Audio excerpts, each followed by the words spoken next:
Bonjour tout le monde, ici Don Pasqualino pour jeter un coup d'œil à Titanfall. Je suis un petit peu à la bourre sur ce coup d'œil et vous en avez certainement déjà entendu et lu beaucoup sur ce jeu pour vous faire un petit peu votre avis, d'autant plus que quasi tout le monde a aussi déjà joué à la bêta démo, mais je me devais quand même de vous en parler parce que c'est une grosse sortie de ce premier trimestre 2014 et donc je voulais vous en parler. Donc c'est développé par Respawn Entertainment, comme vous le savez certainement, un studio composé par les anciennes têtes pensantes d'Infinity Ward, donc le Infinity Ward de l'époque où il faisait encore des bons jeux, c'est-à-dire pré-Modern Warfare 2, et tous les talents du studio s'étaient barrés à cause de gros problèmes avec Activision, et au lieu de se lancer dans une boîte indé, ce qu'ils auraient très bien pu faire avec tout l'argent qu'ils avaient amassé grâce à Call of Duty, ils sont passés d'un gros éditeur véreux à l'autre en sautant d'Activision à EA.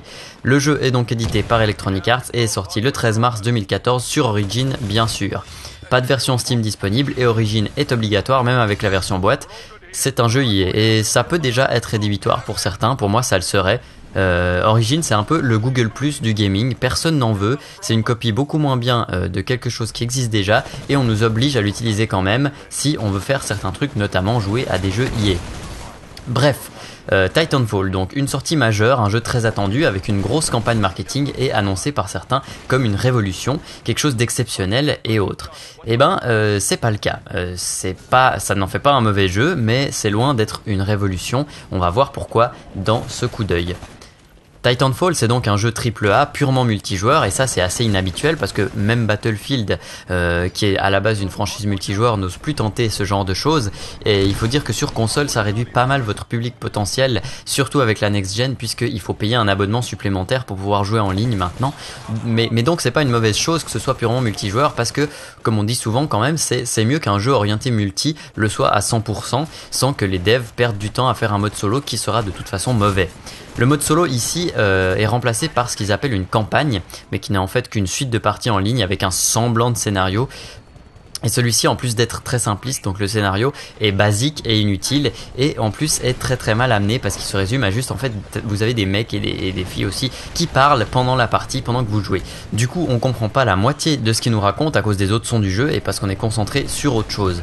Même les victoires et défaites qu'on fait pendant ce mode campagne semblent avoir vraiment très peu d'influence sur ce qui est censé se passer. Donc à ce niveau-là, c'est plus qu'oubliable et cette campagne aura l'utilité seulement de vous familiariser un peu avec le jeu et de vous permettre de débloquer de nouveaux types de titans en la terminant, ce qui prend à peu près 5 heures en tout pour terminer cette campagne. Donc c'est un jeu multijoueur sans scénario, du coup sa force devra être sa jouabilité. Alors comment résumer le gameplay de Titanfall en quelques mots? Eh ben c'est assez simple en fait, c'est du Call of Duty en un peu plus nerveux avec des robots pour résumer. C'est un peu plus compliqué que ça mais pour résumer. Le gunplay est évidemment très arcade, ça ressemble beaucoup à du Call of Duty mais avec quelques twists tout à fait bienvenus. D'abord le fait que les déplacements sont beaucoup plus libres, déjà on a des titans qui se baladent sur les maps donc celles-ci sont assez vastes et quand on n'est pas encore dans un titan, on est très mobile. On peut courir sans se fatiguer, mais surtout on peut sauter assez haut, faire des doubles sauts et courir et rebondir sur les parois et s'accrocher un peu partout. Donc en plus du sentiment de liberté qu'on a dans les déplacements, ça ajoute une verticalité qui est très sympathique dans les maps.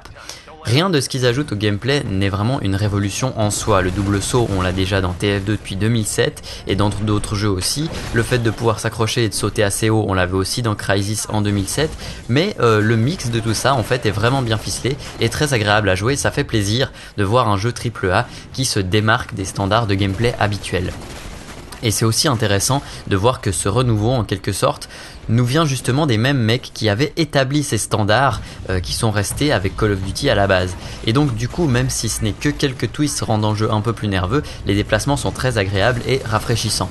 Le deuxième twist, qui est en fait le gimmick principal du jeu, ce sont les titans bien sûr.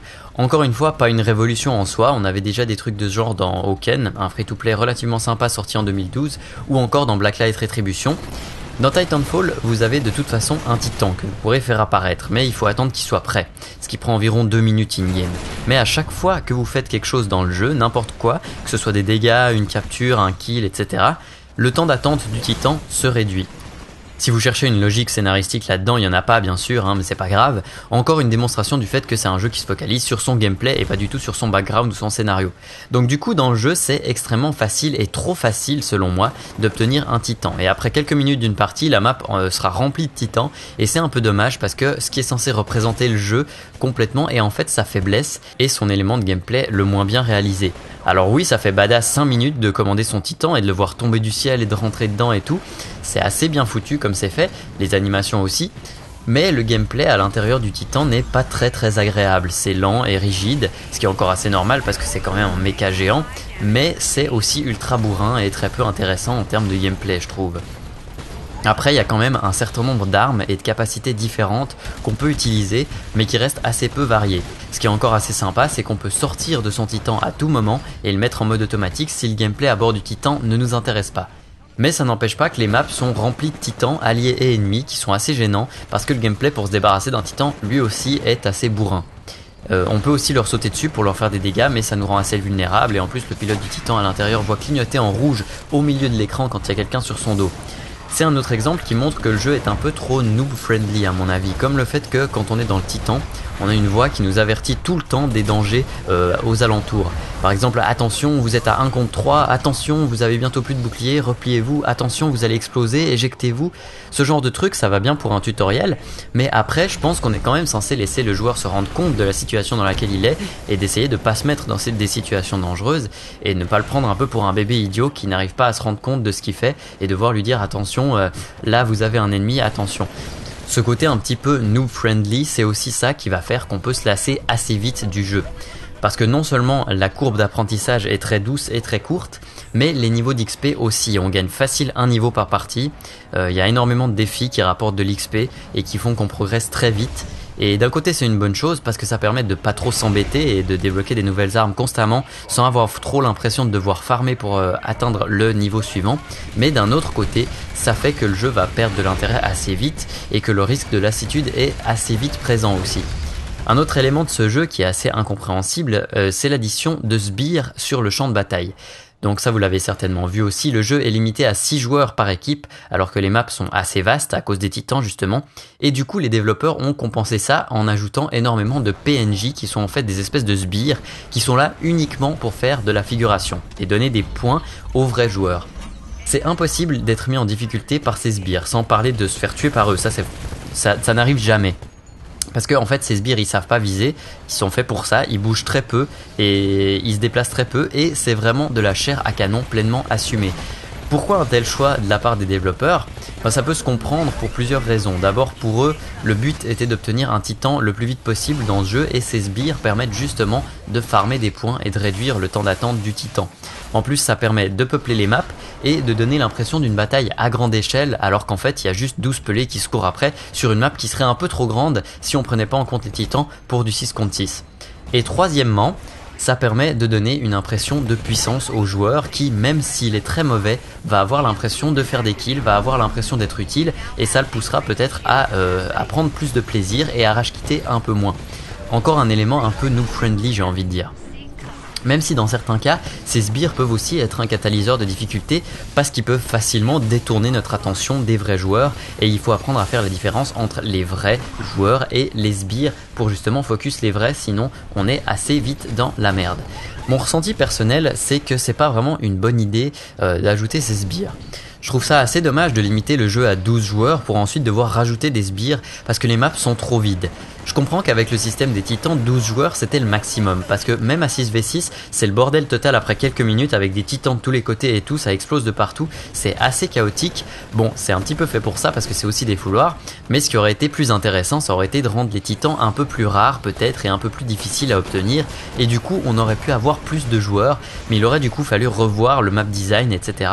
Parce que là en l'occurrence le level design il est vraiment pensé pour le système de jeu tel qu'il est et il est bien pensé pour le système de jeu tel qu'il est. La plupart des maps fonctionnent bien parce qu'elles sont assez grandes mais proposent assez de chemin et de subtilité pour rendre le tout intéressant, même avec des titans partout. Il y a des grands espaces où les titans peuvent se battre et il y a aussi des espaces plus fermés où l'infanterie, quand on est à pied, on peut se mettre à l'abri. L'équilibre est bien trouvé la plupart du temps et la mobilité qu'on a en tant que pilote à pied permet aussi d'être un peu moins vulnérable aux titans. En plus d'avoir la possibilité d'avoir des perks spéciales comme devenir partiellement invisible pendant quelques instants pour que les titans aient beaucoup plus de mal à vous voir, etc. etc. En parlant de level design, graphiquement et artistiquement, là, le jeu envoie du pâté, c'est clair. C'est pas la claque technique de l'année, mais quand on se dit que c'est du moteur source, ça reste quand même assez impressionnant, et c'est aussi très stable et fluide, et ça tourne sur pas mal de configurations, ce qui est un bon point. Mais surtout, les environnements sont très beaux à regarder et souvent assez saisissants. On évolue la plupart du temps sur des planètes inconnues apparemment et j'ai trouvé que le travail artistique de création sur l'univers visuel qui nous entoure était assez phénoménal. Les maps ont des personnalités bien à elles et on a une sensation d'immensité et de verticalité aussi qui sont très bien retranscrites, ce qui est bien parce que cette immensité et cette verticalité, ce sont justement les deux vecteurs importants de l'intérêt et de l'originalité du jeu Titanfall. En ce qui concerne le sound design, c'est un peu plus plat de ce côté-là, les bruitages sont assez génériques et les musiques aussi, même si elles ont tout de même le mérite de se déclencher au bon moment pendant une partie et d'être bien dans l'ambiance. Côté contenu, par contre, ce qu'on nous propose est assez léger. Il n'y a que 5 modes de jeu, ou plutôt 4,5 on va dire, parce qu'on a du deathmatch appelé attrition, où toutes les actions en fait vont compter dans le total des points, du deathmatch qui s'appelle Pilot Hunter, où ce sont seulement les kills de pilotes qui vont compter pour les points, et du deathmatch full titan sans respawn, et aussi de la capture de drapeau et de la capture de points. C'est pas énorme, c'est assez décevant qu'on n'ait pas un peu plus de choix à ce niveau-là. J'aurais bien aimé avoir un mode par exemple sans titan, sur des versions réduites des maps par exemple, en contrepartie du mode full titan qui est assez vite chiant, du fait de la lenteur du gameplay à bord des titans comme je l'ai déjà dit. Et il aurait été possible d'ajouter un bon nombre de variantes à ces modes de jeu, peut-être des modes hardcore, etc. pour ceux qui sont un petit peu moins casual. Et du coup, on reste quand même un peu sur notre faim au niveau de ces modes de jeu. Ensuite, il y a un certain nombre d'armes et de perks à débloquer, mais comme je l'ai déjà dit, peu de choses vraiment originales.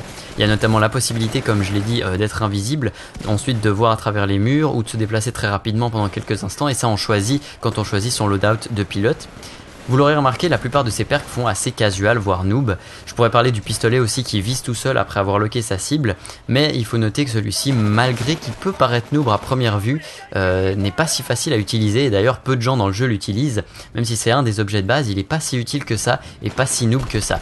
On a aussi des burn cards qu'on drop au fil des parties, qu'on peut utiliser une fois in-game, avant qu'elles se détruisent en fait. Mais on en drop constamment et ça nous permet d'obtenir une fois un bonus divers, des bonus divers et variés, comme remplacer telle arme par une autre plus puissante, ou par exemple être invisible en permanence. Il y en a divers types, on peut drop un titan directement, etc. Des choses comme ça, et parfois c'est assez presque du free cheat, mais c'est assez bien réparti. Les cartes très puissantes sont assez rares à dropper, mais ça reste quand même un petit peu, certains choix de cartes sont quand même un petit peu douteux.